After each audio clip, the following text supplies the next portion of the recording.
YouTube ಚಾನಲ್ಗೆ ಸ್ವಾಗತ. Gaurishankar serial ತುಂಬಾ ಅದ್ಭುತವಾಗಿ ಮೂಡಿ ಬರ್ತಾ ಇರುವಂಥ ಸೀರಿಯಲ್. ಇವತ್ತಿನ ಸಂಚಿಕೆ ಕೂಡ ತುಂಬ ಅದ್ಭುತವಾಗಿ ಮೂಡಿ ಬಂದಿದೆ. ಏನೇ ನಿನ್ನ ಮಗ ಸೊಸೆ ಇನ್ನೂ ಮನೆಗಡೆನೇ ಬರಲಿಲ್ಲ ಅಂದಾಗ ಆಗ ಪಾರ್ವತಿ ಹೇಳ್ತಾಳೆ, ಮಗು ಬೇಕು, ನಮ್ಮ ಮನೆ ವಂಶಧಾರಕ ಬೇಕು, ಗಂಡು ಮಗನೇ ಬೇಕು ಅಂತ ಬೇಡ್ಕೊಳ್ಳೋಕ್ಕೆ ದೇವ್ರ ಹತ್ರ ಕೂತಿರ್ಬೇಕಂದಾಗ ಈ ಕಡೆ ಪಾರ್ವತಿ ಆ ಮಾತುಗಳನ್ನ ಆಡೋಷ್ಟರಲ್ಲಿ ಈ ಕಡೆ ಮತ್ತೆ ತೋರಿಸ್ತಾರೆ ಗಿರೀಶ್ಮನ ಹಾಗೂ ಗೌರಿನ. ಗೌರಿ ಗಿರೀಶ್ಮನ ಮನೆಗೆ ಕರ್ಕೊಂಬಂದಿರ್ತಾಳೆ ಶಂಕರನ ಜೊತೆ. ಹೇಗಾದರೂ ಮಾಡಿ ಅಪ್ಪ ಅಮ್ಮನ ಭೇಟಿ ಮಾಡಿಸ್ಬೇಕು ಗಿರೀಶ್ಮಗೆ ಅಂತ. ಅಪ್ಪ ಪ್ಲೀಸ್ ಅಪ್ಪ, ನನ್ನ ತಪ್ಪನ್ನು ನಾನು ಸರಿ ಮಾಡ್ಕೊಳ್ಳೋಕ್ಕಾದರೂ ನನ್ನನ್ನು ಮಾತಾಡಿಸಿಯಪ್ಪ, ನನ್ನನ್ನು ಕ್ಷಮಿಸಿಯಪ್ಪ ಅಂತ ಗೋಗರ್ದು ಕೇಳ್ಕೊತಿರ್ತಾರೆ.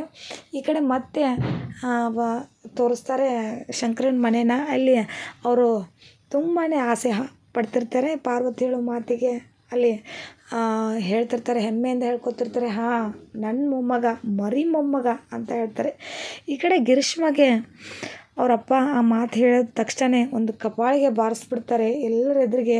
ಅವಳು ಮಾಡಿದ್ದು ಅಂಥ ತಪ್ಪೇ ಇರುತ್ತಲ್ವ, ಹಾಗಾಗಿ ಅವ್ರಿಗೆ ತುಂಬ ನೋವಾಗಿರುತ್ತೆ. ಹಾಗಾಗಿ ಅವರು ಒಂದು ಕಪಾಳಿಗೆನೆ ಹೊಡಿತಾರೆ. ಆಗ ಎಲ್ಲರೂ ಒಂದು ಕ್ಷಣ ಶಾಕ್ ಆಗ್ತಾರೆ.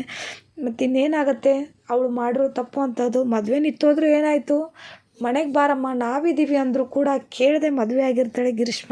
ಹೀಗಾಗಿ ಅವ್ರು ತುಂಬ ಮನಸ್ಸಿಗೆ ನೋವು ಮಾಡ್ಕೊಂಡಿರ್ತಾರಲ್ಲ, ಅವರು ಹೊಡಿತಾರೆ. ಇಲ್ಲಿಗೆ ಇವತ್ತಿನ ಎಪಿಸೋಡ್ ಎಂಡ್ ಆಗುತ್ತೆ. ವಿಡಿಯೋ ಇಷ್ಟವಾದಲ್ಲಿ ಪ್ಲೀಸ್ ಲೈಕ್ ಮಾಡಿ, ಸಬ್ಸ್ಕ್ರೈಬ್ ಮಾಡಿ. Thank you.